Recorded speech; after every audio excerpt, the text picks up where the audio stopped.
Agora a gente vai falar, a gente tem falado, né? A gente falou de Criciúma e das medidas restritivas que afetam a rotina e a forma de trabalhar das pessoas, não só de funcionários públicos, mas também de quem está no serviço privado.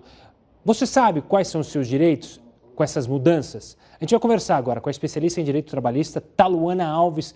Taluana, uma boa noite, obrigado pela participação aqui conosco. A gente tem visto várias medidas que afetam a vida de todos, em especial trabalhadores, principalmente relacionadas a horários. Por exemplo, horários escalonados na indústria, no mercado. O empregado é obrigado a seguir, ele tem a obrigação de seguir. Quais são os deveres e as obrigações do empresário com o funcionário? Uma boa noite, Taluana. Oi, boa noite, Gustavo. Boa noite a todos. É um prazer estar aqui com vocês. Bem, realmente são mudanças, né, que a gente tem visto diariamente em relação ao escalonamento que o governador aqui de São Paulo ele indicou. Não se trata de uma lei, se trata de uma orientação. Então, a empresa ela não está obrigada a cumprir.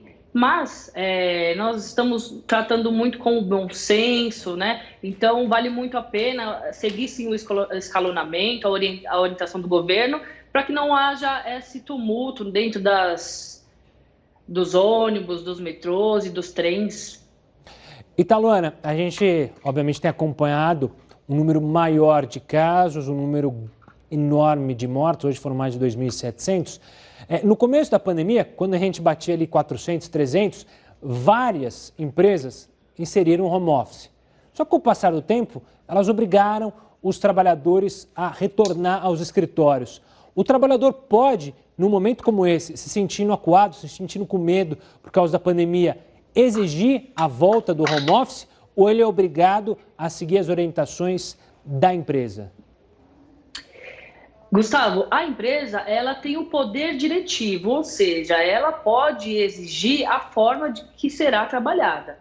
Quando ela estipula que seja home office, o empregado ele é obrigado a cumprir. E quando ela fala para retornar ao ambiente físico, ele também é obrigado a voltar, a não ser que esteja dentro do grupo de risco, né? Mais uma vez falando que o bom senso nesses dias e nesses problemas é essencial. E, Taluana, como que acontece essa negociação? A gente falando de bom senso, mas como que um funcionário pode falar com a sua direção ou um grupo de funcionários, seja por sindicato, seja por eles se juntarem ali em 10, em 15, enfim, dependendo da situação de cada empresa, como que pode ser feita essa negociação? Eu tenho visto na prática os empregados muito preocupados com a sua empresa, né? Então, na verdade, a preocupação não é só pessoal, mas é a preocupação num todo de perder ou não o seu emprego. Então, vale muito a pena conversar com o seu chefe direto, dependendo da situação, sim, comunicar, pedir uma ajuda dos sindicatos. Os sindicatos estão muito solícitos também para ajudar, é um momento que todos precisam se ajudar, né? Não há uma parte, não há duas partes, existe uma parte só que luta para sobreviver a essa crise financeira, da saúde. E, Taluana, você tem sentido isso por parte das empresas também? A gente noticiou na nossa abertura, ainda vai falar mais sobre isso, o exemplo da Volks, que mandou parar a operação e colocou os funcionários em casa. Outras empresas têm tomado medidas, elas têm consultado justamente os empregados. Você sente também desse lado uma preocupação delas em passar as informações, em trazer a explicação, em pedir a compreensão do funcionário? Sim, eu vejo muito isso na prática como nunca vi antes. Empresas pedindo mesmo ajuda dos funcionários, às vezes até falando para o seu patrão, olha, pode atrasar meu salário, eu aceito, eu só não quero perder o meu trabalho, perder o meu emprego. Eu tenho visto na prática ambas as partes se ajudando. Em relação a Volks, também é uma situação muito complicada, onde o sindicato ele realmente teve que intervir, né? Mas aí é uma situação um pouquinho mais complicada.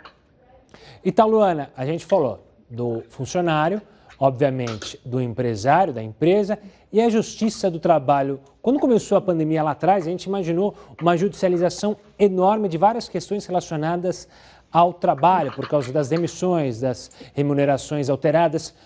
Como tem sido isso na prática? Você tem sentido também uma participação maior da Justiça do Trabalho em tentar conciliar mais do que nunca, do que decidir em prol de um ou de outro? Veja, na prática, muitos juízes estão sim com esse ímpeto conciliador. Porém, na justiça, a gente vai ver os reflexos daqui a um bom tempo ainda.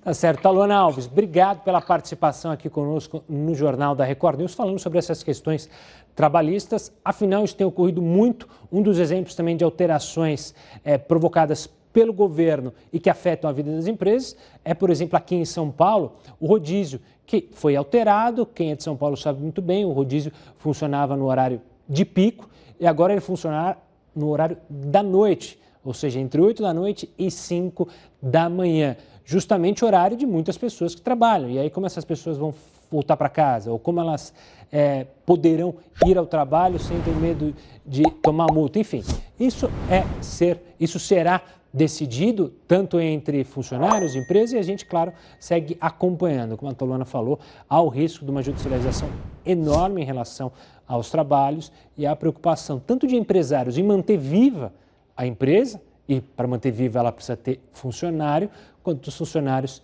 em manterem vivos os empregos e também a empresa, mas isso, claro, no momento de crise econômica, com o momento de algumas cidades adotando o lockdown, há preocupação, há um medo com o futuro incerto da economia, pelo menos neste momento. A gente vai falar também sobre isso, sobre a perspectiva das pessoas com o pensamento delas para o futuro, mas é daqui a pouco. Agora vamos voltar.